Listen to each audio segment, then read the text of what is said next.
우리에게 주신 하나님 말씀은 창세기 1장 27절 28절 말씀을 우리 같이 읽도록 하겠습니다.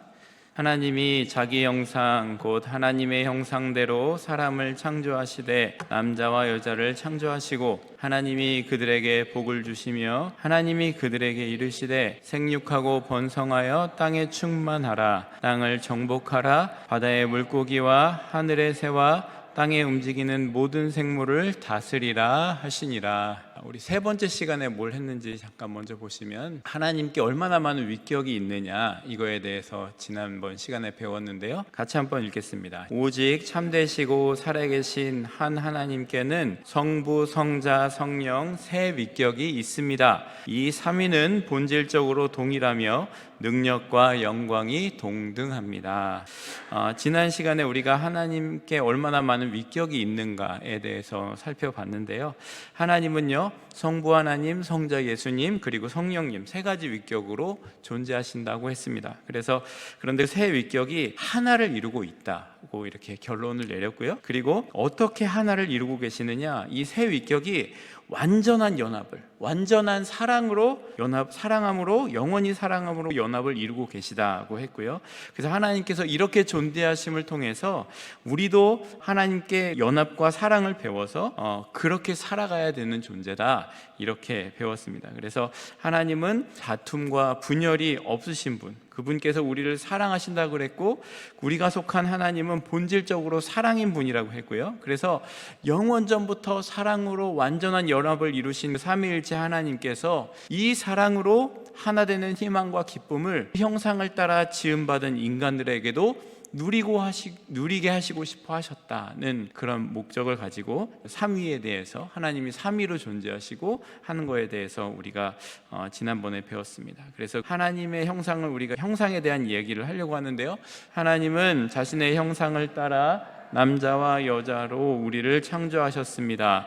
그것은 그분을 알고 사랑하며 그분과 함께 살아가고 그분을 영화롭게 하기 위해서였습니다. 따라서 하나님께 지음받은 우리가 그분의 영광을 위해 살아가는 것은 당연한 일입니다. 아멘. 주제 말씀 여기 있고요. 핵심 개념은, 사문의 핵심 개념은 하나님의 형상에 대한 이야기를 하고 있습니다. 이 문답을, 교리문답 사문을 보시면 두 가지 질문이 섞여 있어요. 하나는 하나님은 우리를 어떻게 창조하셨는가 하는 것이고, 둘째는 하나님 우리를 왜 창조하셨는가 하는 것을 두 가지 질문을 하고 있습니다. 첫 번째 질문은요, 인간의 본질이 뭔가 라는 질문이고요. 두 번째 질문은 우리의 존재의 목적은 뭔가, 이 두 가지에 대한 이야기를 하고 있습니다.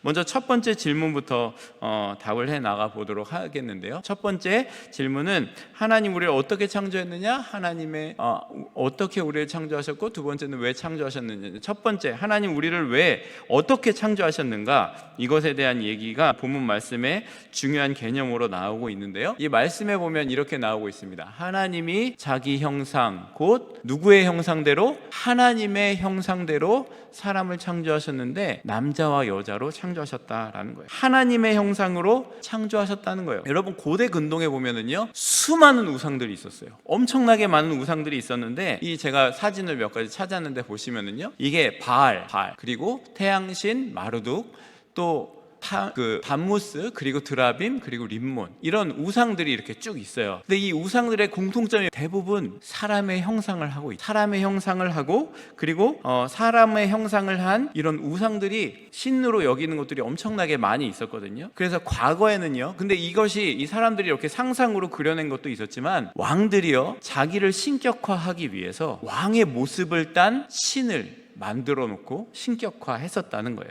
그래서 왕들이 자기가 신의 현현이다 이렇게 얘기하면서 자신의 모양을 본뜬 형상이나 조각상들을 세워놓고 사람들에게 섬기게 하고 그랬었다는 거예요. 그런데 이 우상들은요, 사람들에게 자신들을 다스리는 왕이 누구인지 알리고 신격화하는 아주 좋은 수단인 거예요. 저 존재가 우리를 다스리는 신 같은 존재구나, 이렇게 생각하게 만드는 거죠. 좋은 도구란 말이에요.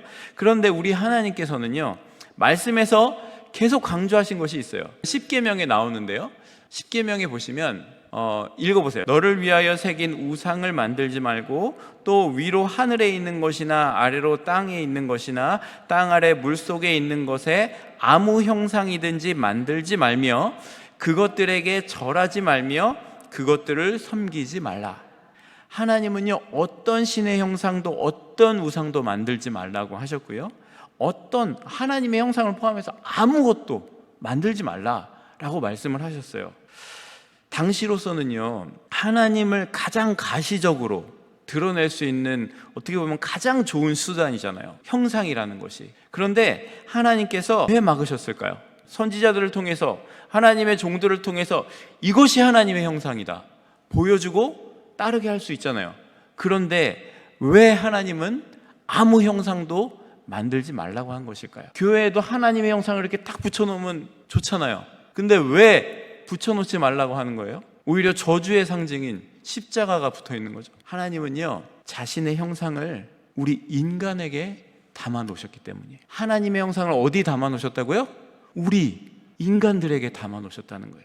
엄밀히 말하면요, 하나님께서 하나님의 형상을 우리 인간들에게 담기 시작하셨다는 표현이 맞아요. 담고 계시는 거예요. 왜냐하면요, 창세기에 언급된 이 하나님의 형상이라는 거는요, 신약에 이르러서는 어떻게 되냐면 예수님을 통해 새롭게 입게 될 하나님의 형상에 대한 개념으로 이어지게 되기 때문에, 하나님의 형상을 예수님을 통해서 다시 한번 발견하고 경험되어지고 그것을 우리가 입어가는 존재, 담아가는 존재가 되어가기 때문에 그렇게 말씀드리는 거예요. 그러면 하나님께서 인간에게 자신의 형상을 담으시고, 그리고 우리 인간을 이 땅에 두심으로써 이 피조 세계에 자신을 드러내는 방식을 누구를 통해서 전하기 원하셨던 거예요? 인간을 통해서, 우리를 통해서, 저와 여러분을 통해서 하나님의 형상을 전하는 통로로 세우고 싶으셨다는 거예요. 이 찬양 여러분 이따가 부를 텐데, 너는 그리스도의 향기라, 너는 그리스도의 편지라, 하나님 앞에서 그리스도의 편지니, 너를 통해 사랑이 흘러가리, 너를 통해 생명이 흘러가리, 너를 통해 기쁨이 흘러가리. 우리가 하나님의 향기이고 편지라는 거예요. 우리를 통해 사랑이 흘러간다는 거예요. 노래는 이렇게 하는데 하나님께서 우리를 어떠한 존재로 지으셨냐는 거예요. 우리를 어떻게 지으셨냐는 거예요. 하나님은요, 우리 모두를 하나님의 형상을 담아서 하나님의 형상을 증거하는 존재로 지으셨다는 것을 믿으시기 바랍니다. 하나님은요, 어떤 왕 같은 어떤 존재만이 아니라 모든 인간, 모든 남녀가 하나님의 형상을 담은 존재로 부르셨다는 거예요. 모든 인간, 모든 남녀가 하나님의 형상이라는 말은요, 우리 인간 존재에 대해서 우리가 어떤 존재여야 되는지 깨닫게 해주는 놀라운 방견인 거예요. 우리가 하나님의 형상으로 지음을 받았다는 거는요, 그렇게 놀라운 의미가 있다는 거예요. 여러분 옆에 분들에게 이야기해 주십시오. 당신은 하나님의 형상입니다. 당신은 하나님의 형상입니다. 당신은 하나님의 형상입니다. 자, 왕 부담되시죠? 어우 부담스러워. 내가 어떻게 하나님의 형상을 담을까? 하나님께서 창조하신 인간이란 존재가 얼마나 고귀하고 놀라운 피조물인지 우리가 바로 하나님의 모습을 드러내는 존재라는 거예요. 그런 통로라는 거예요. 이런 말씀을 들으면 심장이 막 뛰지 않으십니까? 내가 하나님의 형상을 드러내는 존재래. 이렇게 해보세요. 좀 심장이 뛰나? 내가 하나님의 형상을 드러내는 존재. 가슴이 막 쿵쾅쿵쾅 뛰죠. 살아있으면 일단 뛰어야 돼요. 내가 하나님의 형상을 드러내는 존재라니. 내 외모가 아니고요, 내가 하는 말과 내가 하는 행동과 이 모든 것들이 하나님의 형상을 드러내는 존재라는 거예요. 그런 통로라는 거예요. 왜 하나님께서 지으시고 보시기에 심히 좋았더라 라고 말씀하셨는지 아시겠죠? 그렇죠. 하나님께서 우리를 보시고 심히 좋았다 말씀하신 존재라는 거예요. 왜? 우리가 하나님의 형상을 담아가고 있는 존재이기 때문에. 이 하나님의 형상을 드러내는 통로라는 사실은요, 영광스러운 일인 거예요. 그리고요, 내 존재 자체가 달라지는 놀라운 고백인 겁니다. 그래서 이 교리문답에서 이 사문에서 이거를 딱 잡아주고 시작하는 거예요. 나는 어떠한 존재다? 하나님의 형상을 담아가고 있는, 하나님의 형상을 드러내는 존재라는 거예요. 그런데 하나님은요, 왜 굳이 남자만 하나님의 형상으로 만들지 않고 여성도, 남성 여성 둘 다 하나님의 형상을 담은 존재로 만드셨다는 거예요. 이 의미를 조금 더 생각해 보려면요, 이것이 하나님의 형상이라는 것이 신학적으로 어떻게 논의되어 왔는지를 알아야 돼요. 근데 하나님의 형상이 어떻게 논의되어 왔냐면요, 첫 번째는요, 하나님의 형상은 인간의 외적인 본질, 우리의 외모와 어떤 외형이 하나님의 형상이라는 이해로부터 처음 시작했다, 이런 신학적인 연구들이 있었어요. 그러다가 그 이후에는 인간의 내적인 본질, 우리의 영혼과 이성과 우리의 자유의지 등이 하나님의 형상이다, 이렇게 신학적으로 발전했고요. 그러다가 본문 창세기 1장 27절을 통해서 피조세계에 대한 통치 권리가 하나님의 형상이다, 우리는 하나님의 통치를 부여받은 존재다, 이런 식으로 해석이 되기도 했고요. 그러다가 20세기에 들어서면서 좀 더 깊이 있는 통찰력으로 하나님을 바라보기 시작했어요. 너의 대면적인 그런 관계를 하나님의 형상으로 이해하기 시작했어요.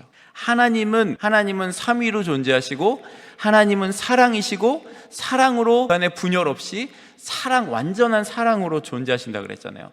하나님이 삼위일체로, 삼위로, 근데 하나로 존재하시는 분이라 그랬잖아요. 하나님의 관계처럼 우리도 나와 다른 사람의, 남자와 여자의 관계 안에서 그런 관계적인 존재로, 그것을 통해서 하나님이 사랑, 하나님이 관계의 하나님이라는 사실, 공동체적인 본질을 지니신 분이라는 것을 우리가 깨닫게 되면 어떻게 되냐면, 하나님 완전한 결합을 이루고 계시는 분이잖아요. 하나님이 우리가 하나님을 입은 형상을 받은 존재니까 그 형상을 따라서 우리도 관계적으로 하나님께서 완전한 하나, 사랑으로 하나 된 존재로 우리를 지으셨기에 남자와 여자로 창조하셨다는 거예요. 사랑의 관계를 남자와 여자로 지으신 이유는 서로 사랑의 관계를 이루는, 짝을 이루어 이 사랑으로 한 몸을 이루어, 그리고 하나님께서 원하시는 모습을 보여가는 가장 기초적인 공동체, 또 가정으로 우리를 부르셨다는 것을 그런 것으로 이렇게 신학적인 모습이 발전되어 왔어요. 하나님의 형상을 우리가 입은 존재로 남자와 여자를 창조하셨다는 것은 하나님께서 그렇게 존재하시듯이 우리도 남자와 여자로 하나로 한 공동체, 하나님의 형상을 전달하는 존재로 세우셨다는 거예요. 그런데 이 하나님의 형상에 대한 이해 가운데 한 가지 더 발전된 게 있어요. 하나님은요, 우리가 하나님을 말씀으로 해석하는 존재가 신학적인 발전이 됐어요. 그래서 하나님의 형상은 말씀이다. 이 말씀이라는 얘기를 우리가 좀 해야 되는데, 하나님께서 세상을 창조하실 때 말씀으로 창조하셨죠. 그리고요, 성육신하신 우리 예수님도요, 태초부터 계셨던 하나님의 말씀이라고 얘기하고 있어요. 예수 그리스도가 하나님의 말씀이라고 얘기하잖아요.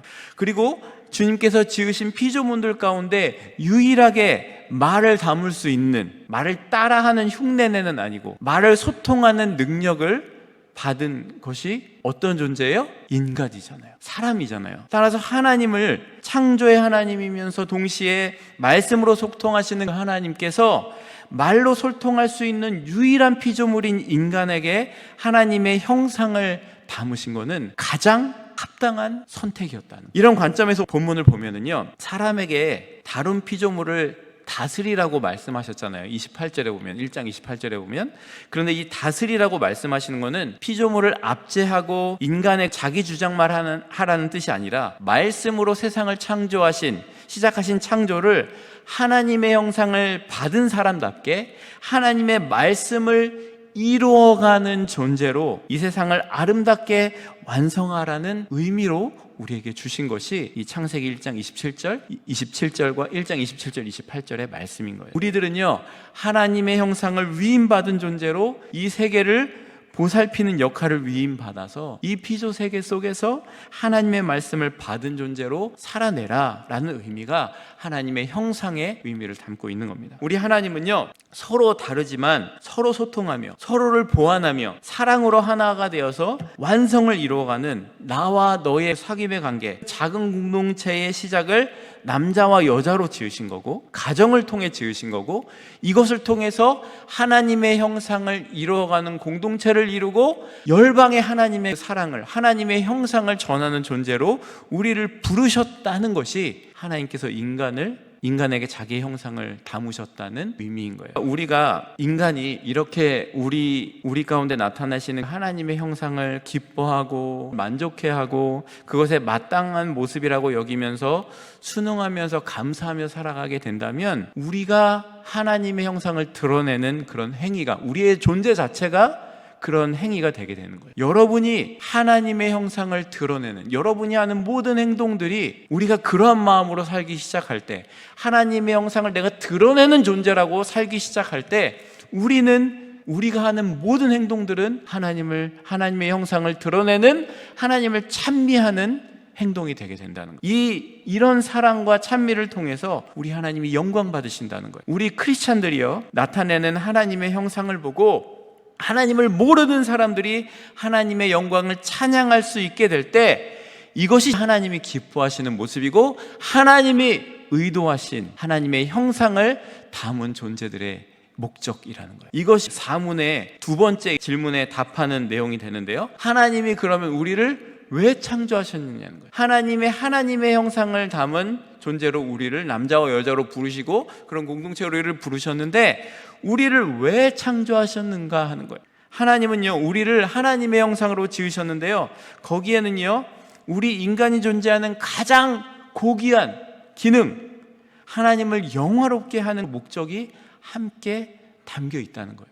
본질적으로 하나님을 영화롭게 한다는 것, 사랑이 많으신 하나님, 창조자이시며 전능하시고 완전한 섭리자이신 우리 하나님을 우리가 인정하고 찬양하고 따르는 삶이 하나님을 영화롭게 하는 것이라는 겁니다. 우리의 존재 목적이 뭐라고요? 하나님을 영화롭게 하는 것이고, 하나님을 영화롭게 하는 것은 하나님을 인정하고 찬양하고 따르는 삶이다.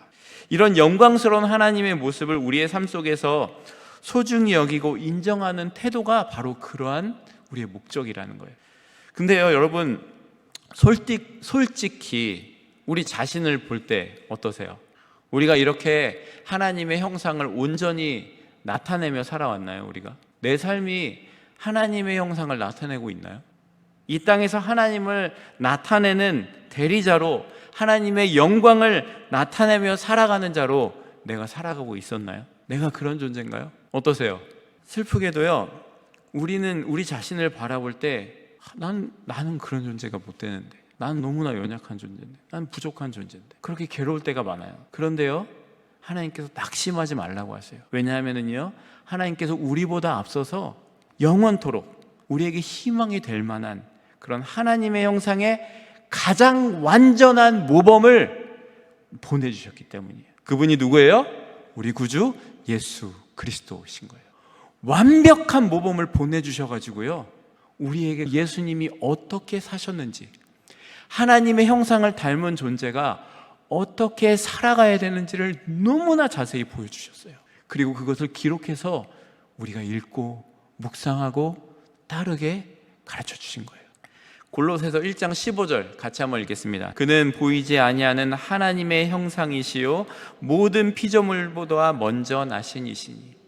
성자 예수님께서 하나님의 보이지 않는 형상이고 모든 피조물보다 먼저 나신 그분께서 그분을 우리에게 보내주셔서 그분을 따르고 살게 하셨다는 거예요. 예수님께서요, 십자가를 통한 구속으로, 그리고 선포하신 하나님의 나라의 가르침 속에서 하나님의 뜻을 온전히 이루시며 우리의 형상이 어떻게 해야 되는지를 보여주신 거예요. 하나님의 형상을 본인의 삶을 통해서 온전히 드러내 보여주셨고, 그리고 바로 그렇게 우리 하나님이 어떠한 분이신지 보여주셨다는 거예요. 히브리서 1장 3절 읽겠습니다. 왜 안 됩니까? 시작. 이는 하나님의 영광의 광채시요 그 본체의 형상이시라.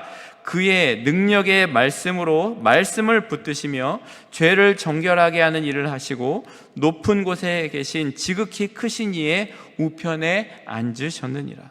비록 하나님의 형상이신 그리스도 복음의 광채가 비치지 못하도록 회방하는 일이 있음에도 불구하고 하나님께서는요, 모든 것 가운데 하나님의 형상을 드러내고 보여주셨고요. 그리고 고린도후서 4장 4절에 뭐라고 말씀해요? 같이 읽겠습니다. 그 중에 이 세상의 신이 믿지 아니하는 자들의 마음을 혼미하게 하여 그리스도의 영광의 복음의 광채가 비치지 못하게 함이니 그리스도는 하나님의 형상이니라. 그리스도는 하나님의 형상으로 그렇게 보내주셨어요. 그런데 고린도후서 4장 6절에 이렇게 말씀해요. 읽겠습니다. 어두운 데 빛이 빛이라 말씀하셨던 하나님께서 예수 그리스도의 얼굴에 있는 하나님의 영광을 아는 빛을 우리 마음에 비추셨느니라. 아멘. 여러분, 우리는요 그런 존재라는 거예요. 이게 신앙에서 시작의 단계에서 굉장히 중요한 거예요. 내 삶이 비록 넘어지고 무너지고 너무 초라해 보일지라도 우리는 어떠한 존재인지를 깨달은 사람으로 우리가 살아야 돼요. 우리는 어떠한 존재예요?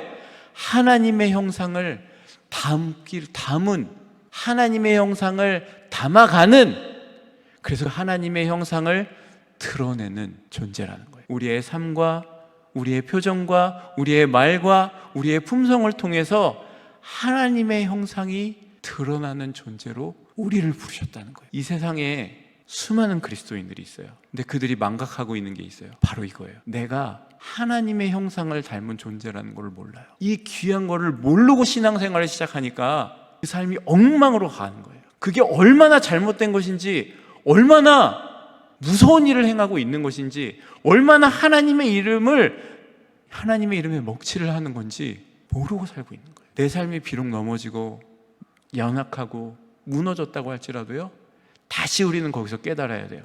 내가 어떤 존재인지. 여기에 본 어게인이 일어나는 거예요. 하나님께서 당신을 드러내는 통로로 나를 부르셨군요. 그럼 어떻게 해야 돼요? 더 심장이 뛰어야죠. 하나님의 존재가 내 안에 나를 통해서 드러나야 되는데 내가 이렇게 하면 안 되지. 내가 하나님의 형상을 담은 존재로, 그것을 드러내는 존재로 살아야지. 이것이 그리스도인의 시작이 돼야 돼요. 그래야 하나님의 형상이 드러나는 거예요. 그래야 땅끝까지 복음이 전해지는 거예요. 어떤 선교단체가요, 중앙아시아에 가서 땅끝까지 복음을 들고 간다고 행진을 했어요. 어떻게 되는지 아세요? 그 땅에 이름도 없이 빛도 없이 자기의 삶을 드리며 선교하며 살았던 선교사님들이 다 쫓겨났어요. 뭐가 잘못된 거예요? 십자가 들고 예루살렘까지 가면 복음이 끝나는 거예요? 아니란 말이에요. 우리가 해야 되는 일은 우리의 삶에서 하나님의 성품이, 하나님의 형상이 드러내는 존재로 살아서 복음이 땅끝까지 가야 되는 거예요.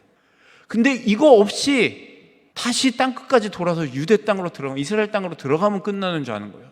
완전히 잘못된 생각인 거예요. 우리의 존재 목적은요, 우리의 삶을 통해서 하나님의 형상이 드러나야 돼요. 그게 하나님께서 우리에게 원하시는 거고요. 아무것도 다 필요 없고 우리의 삶을 통해서 하나님의 형상이 드러나고, 날마다 말씀을 묵상하며 내가 하나님의 형상을 입어서 그것이 내 말과 내 행동으로 내 주위에 드러나는 것이 하나님께서 우리를 당신의 형상으로 지으신 목적이라는 거예요. 그것을 믿는 사람으로 살아가시는 여러분 모두가 되시기를 소망합니다.